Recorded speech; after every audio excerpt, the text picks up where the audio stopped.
ஸ்ரீமத் பாகவதத்தில் 7வது ஸ்கந்தத்தில் 2வது அத்தியாயத்தில் நரசிம்ம அவதாரம் பிரகலாத சரித்திரம் வருது. முன்னாடியே வராக அவதாரத்தில் வராகர் ஹிரண்யாக்ஷனை வதம் செய்ததை நம்ம பார்த்தாச்சு. இப்போ அவனோட அண்ணன் தான் ஹிரண்யகசிபு. அதனால் தன் தம்பி இறந்ததை கேட்டு ரொம்ப வருத்தப்பட்டான். ஒரு பக்கம் வருத்தம், ரெண்டாவது பக்கம் ஸ்ரீமன் நாராயணன் பன்றி வடிவத்தில் வந்து என் தம்பியை கொண்டுட்டானேங்கிற கோபம். அதனால் அவன் என்ன பண்ணான், அசுரர்களையும் அழைத்து ஒரு இரங்கல் கூட்டம் போட்டுட்டு சொன்னான், என் தம்பியை கொன்ற நாராயணனை நான் பழி வாங்க போகிறேன். அதை என்னோடய கையில் இருக்கிற சூலத்தால் நாராயணனை தலையை வெட்டி அந்த ரத்தத்தை கொண்டு வந்து என் தம்பிக்கு தர்ப்பணம் செய்வேன் அப்படின்னா. ஏன்னா என் தம்பிக்கு ரத்தம்னா ரொம்ப பிடிக்கும் அப்படிங்கிறான். அந்த அளவுக்கு அவனுக்கு ரொம்ப கோபம். ஆனால் அவனுக்கு தெரியாது பகவானோட திருமேனி என்ன நம்மளை மாதிரி பஞ்சபூதங்களால் ஆனதா, அது சுத்த தத்துவமயமானது. அதெல்லாம் அவனுக்கு தெரியாது. அவனுக்கு தம்பியை கொண்டுட்டாங்கிற கோபம். அவன் என்ன பண்ணானா, நான் போய் காட்டில் போய் கடுந்தவம் புரிய போகிறேன் அப்படின்னு சொல்லி அவன் எங்கே போனான், நேர மந்திரமலைக்கு போனான். போயிட்டு அதுக்கு மேலே நின்றுண்டு தலையை மேலே தூக்கி பார்த்தண்டே, கைகள் ரெண்டையும் மேலே தூக்கி கால்கள் 2 கட்டை விரலையும் மட்டும் ஊனிண்டு கடும் தவம் புரிந்தான். எத்தனை வருஷம் பண்ணான் தெரியுமா? 1 கோடி வருஷம் தவம் புரிந்தான். அப்படியே அவன் உடம்பு முழுக்க கரையான் புத்து வச்சுருத்தோ. அது அப்படியே தோல் சதை எல்லாத்தையும் அரிச்சுட்டு எலும்பு மட்டும்தான் இருந்தது. அப்படி ஒரு கடும் தவம் புரிந்தான். அந்த கடும் தவத்தால் ஏற்பட்ட அக்னி இருக்கே, அது தேவர்களையே வாட்டிடுதான். உடனே தேவர்கள்லாம் பிரம்மாட்ட போய் அவனோட தவத்தை நிறுத்துங்கோ, தாங்க முடியல உஷ்ணம் அப்படின்னாலாம். இவன் காட்டுக்கு தவம் பண்ண போகும்போது கயாத்து ப்ரெக்னெண்ட்டாக இருந்தா, கர்ப்பமாக இருந்தா. இதை அறிந்த இந்திரன் என்ன பண்ணான், கயாத்துவோட வயிற்றில் இருக்கிற குழந்தைய கொண்டுட்டாக்க வாரிசு இருக்காது. அப்புறம் அந்த ஹிரண்யகசிப்பு வந்துட்டான்னாக்க ரொம்ப தொந்தரவு பண்ணுவான். அவன் காட்டில் தவம் பண்ண போகும்போதே இவளை அழிச்சு விடலாம் அப்படின்னு சொல்லி அப்போ தான் நம்ம நிம்மதியாக இருக்கலாம் அப்படின்னு நினச்சான் இதே இந்திரன். இப்படி ஒரு தப்பு கணக்கு போட்டான். அப்போது நாரதர் அங்கே வந்தார். என்ன முட்டாள்தனமான காரியம் செய்ய துணிந்த நீ? அவ்வளோ கர்ப்பவதி, அவள் கணவன் கெட்டவன்னா இவன் என்ன பண்ணா? இவ வயத்தில் இருக்கிற குழந்தை உன்னை என்ன பண்ணிட்டு? உனக்கு மேலும் இந்த குழந்தைய பற்றி உனக்கு தெரியாது. கையாதுவை நான் பார்த்துக்கிறேன், நான் கூட்டுன்னு போகிறேன் அப்படின்னு சொன்னான். நாரதர் சொன்னோடனே இந்திரன் கேட்டுட்டான். எல்லாருமே நாரதர் சொன்னால் கேட்டுருவா. அதனால் அவன் களையும் போயிட்டான். இவர் தன்னோட ஆசிரமத்துக்கு கூட்டின்னு வந்தார். அப்போ கர்ப்பிணியான கயாதுக்கு டெய்லி நிறைய கதை சொல்லுவார். கிருஷ்ணர் கதையெல்லாம் சொல்லுவார், நாம சங்கீர்த்தனம் பாடுவார், வீணை வாசிப்பார். இப்படி நல்லது பண்ணிகிட்டே இருந்தார். ஆனால் கர்ப்பிணியாக இருக்கிறாள்லே அவள் தூங்கி போயிடுவா. ஆனால் இந்த வயிற்றில் இருக்கிற குழந்தை தூங்கவே தூங்காது, ஃபுல்லாக கேட்டுட்டே இருக்கும். அதனால் அந்த குழந்தைய வந்து கர்ப்பஸ்ரீமான், கருவிலே திருவுடையவன் சொல்லுவாள். அந்த அளவுக்கு அவன் குழந்தைக்கு உள்ளே இருக்கிறச்சே பக்தி செழிப்பாக இருந்தது, ஞானம் வைராக்கியம் எல்லாம் இருந்தது. தூங்காமல் ஃபுல்லாக நாரத சொல்கிறத கேட்டுருக்கும். அப்படிப்பட்ட அந்த குழந்தை அவள் வயத்துக்குள்ளே இருக்கும்போது அவள் சொல்லுவாள் கையாது நாரதர்கிட்ட, எனக்கு என் கணவர் திரும்ப தவம் புரிஞ்சு வர வரைக்கும் என் வயத்தில் குழந்தை இருக்கணும் அப்படின்பா. ஏன் அப்படின்னாக்க, அது வயத்தில் குழந்தை இருந்தால் தான் எனக்கும் என் குழந்தைக்கும் பாதுகாப்பாக இருக்கும் அப்படின்னா. நாரதரும் சரிதான் அப்படின்னு சொல்லிட்டு யோகரோட பலத்தினால அந்த வரத்தை அவளுக்கு கொடுத்துட்டார். அவளும் அந்த குழந்தைய சுமந்துட்டு இருந்தா. அதுக்கப்புறம் அந்த கடுந்தவன் புரிஞ்சவன் பண்ணான் இல்லையா அந்த ஹிரண்யகசிபு, அப்போது பிரம்மா அங்கே எழுத்தாப்பில் வந்துட்டார். வந்து உனக்கு என்ன வர வேணும் அப்படின்னு கேட்டார்.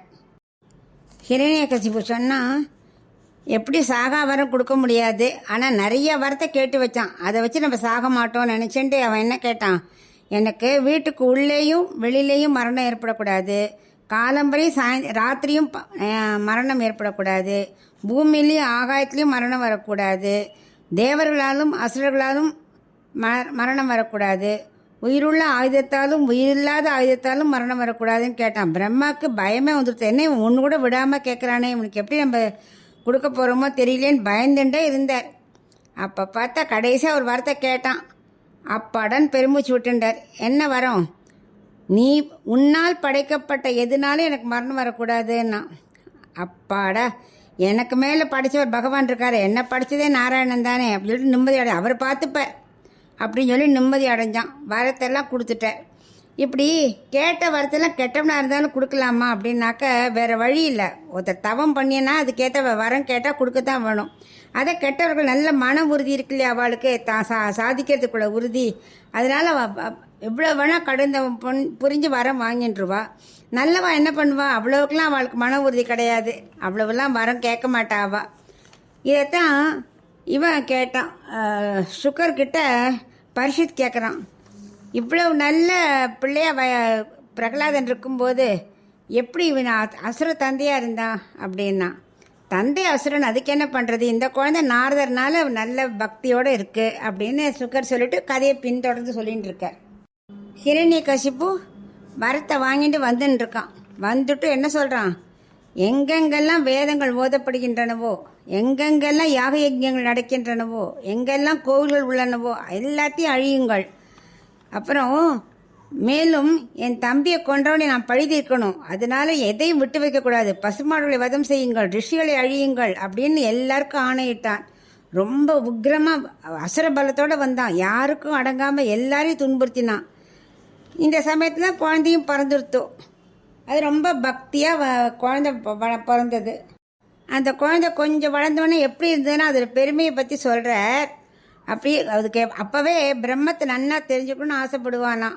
உயர்ந்தவன் தாழ்ந்தவன்கிற வேறுபாடே அவன் பார்க்க மாட்டான். பணக்காரன், படிப்பு, அழகு, குலம் இது எதுவுமே அவன் பார்க்க மாட்டான். எல்லாருக்குள்ளேயும் அவன் ஆத்மாவைத்தான் பார்ப்பான். ஆத்மா எல்லாருக்கும் சமந்தானே, அதைத்தான் அந்த குழந்தை பார்க்குமா. அவ்வளவுக்கு அப்போவே வைராக்கியம், ஞானம், பக்தி எல்லாம் இருந்தது. எல்லார்ட்டையும் அன்பாக பழகுவான். யாருக்காவது துன்பம் வந்தால் உடனே போய் உதவி செய்வான். தன்னோட ஆச்சாரியெல்லாம் நாரதரை தெய்வமாக நினச்சான் அவன்.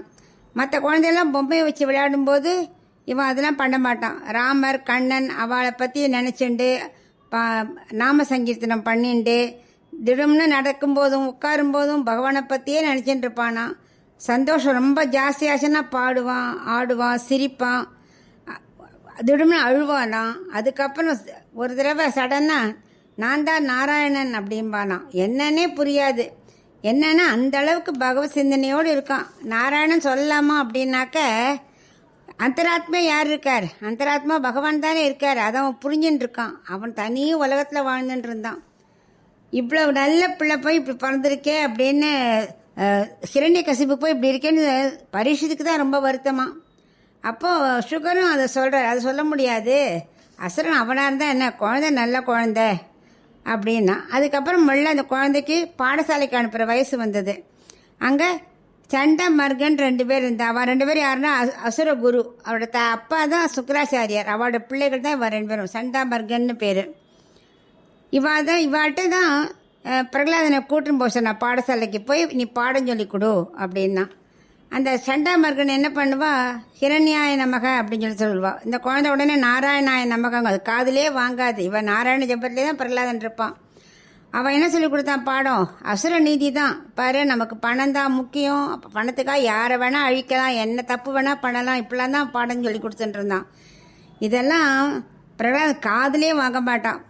சில பேர் என்ன பண்ணுறான், ஒரு காதில் வாங்கி ஒரு காதில் விடுறான்னு. அவன் அப்படி இல்லை, ஒரு காதுலையும் வாங்க மாட்டான். அவன் மாட்டுக்கு நாராயண ஜபத்தை சொல்லிகிட்டே இருப்பான்.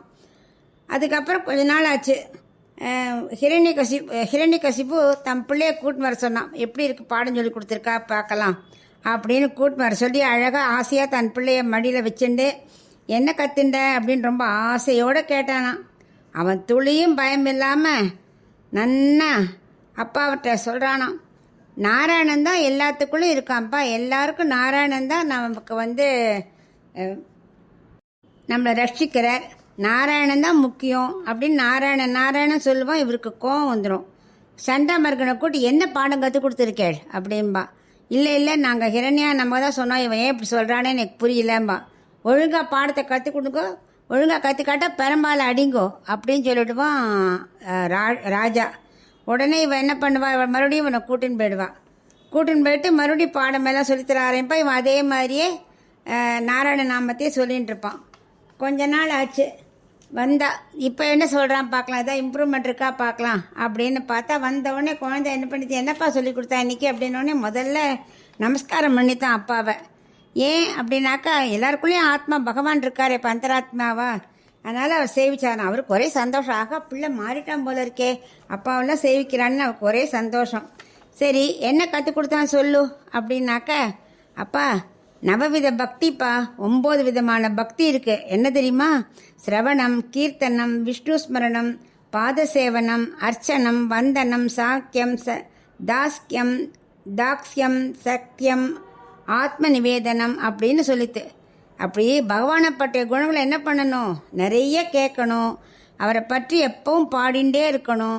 எப்போ அவரையே தியானிச்சுட்டு இருக்கணும். அவர் திருவடிகளுக்கு கைங்கரியம் பண்ணிகிட்டே இருக்கணும்.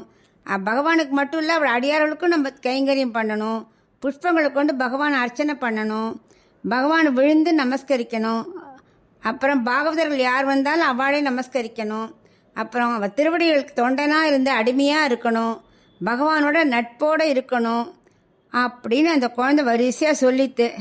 ஏன்னா நம் ஆத்மாவை அவர்கிட்ட சமர்ப்பிக்கணும் அப்படின்னு இதெல்லாம் தான் நான் பள்ளியில் கற்றுன்னு வந்தேன் அப்படிங்கிறது அந்த குழந்தை. யார் சொல்லி கொடுத்தா எனக்கு ஒரே கோபம்.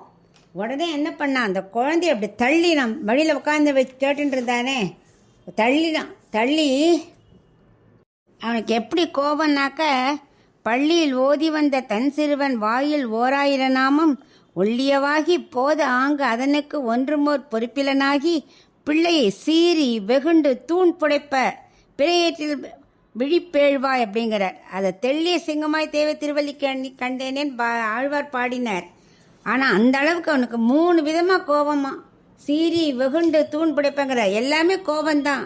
ஏன் 3 வார்த்தையை போட்டார்னா அப்படி ஒரு கோபம் அவனுக்கு வந்தது தான் ஹிரண்யகசிபுக்கு. ஹிரண்யகசிபு சொன்னால், அசுரர்கள் 2 பேரையும் கூப்பிட்டு இந்த சூலத்தால் இவனை குத்தி விடுங்கள் அப்படின்னா.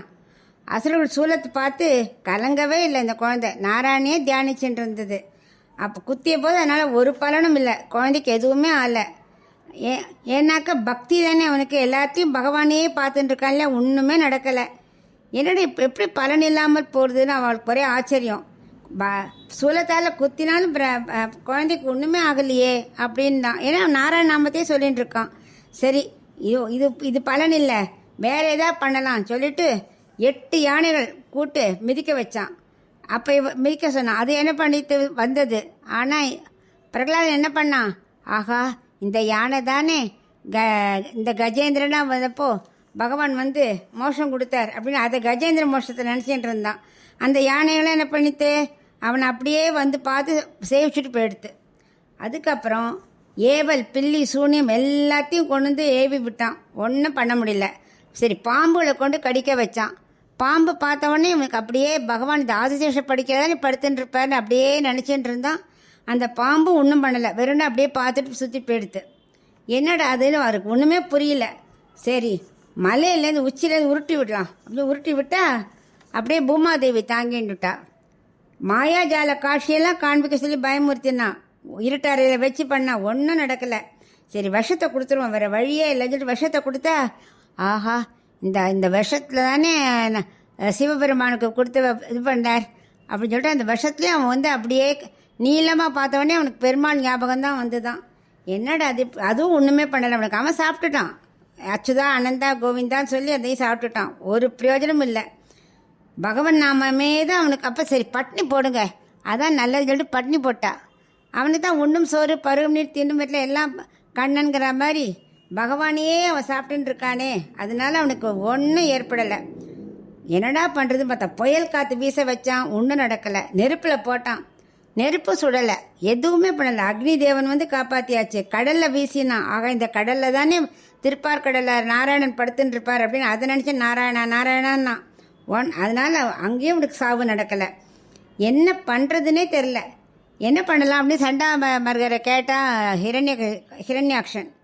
ஹிரண்யகசிபு அவன் என்ன சொன்னான், எங்களுக்கே ஒன்றும் வழி தெரியல ராஜா, எங்கள் தந்தை வரட்டும், சுக்கராச்சாரியர் வெளில போயிருக்கார், அது வரைக்கும் நான் இவனை வந்து வர்ணபாஷத்தால் கட்டி வைக்கிறேன். தந்தை வந்து அவர் ஏதாவது சொல்லுவார், ஏதாவது வழி சொல்லுவார், சாகரத்துக்கு ஏதாவது மந்திரம் ஏதாவது சொல்லுவார் அப்படின்ட்டு குருகுலத்துக்கு கூட்டின்னு போய் கட்டி வச்சுட்டான். அதுக்கப்புறம் இவாளுக்கு ஏதோ ஒரு வேலை வந்துன்னு வெளியில் போயிட்டா சண்டமார்கர்கள். அப்போ மற்ற குழந்தையெல்லாம் இவன் நாராயண மகிமையை பற்றி உபதேசிக்க ஆரம்பித்தார். பிரகலாதன் உபதேசிக்க ஆரம்பித்தான். என்ன உபதேசம் பண்ணாங்க நம்ம கண்டினியூ பண்ணலாம்.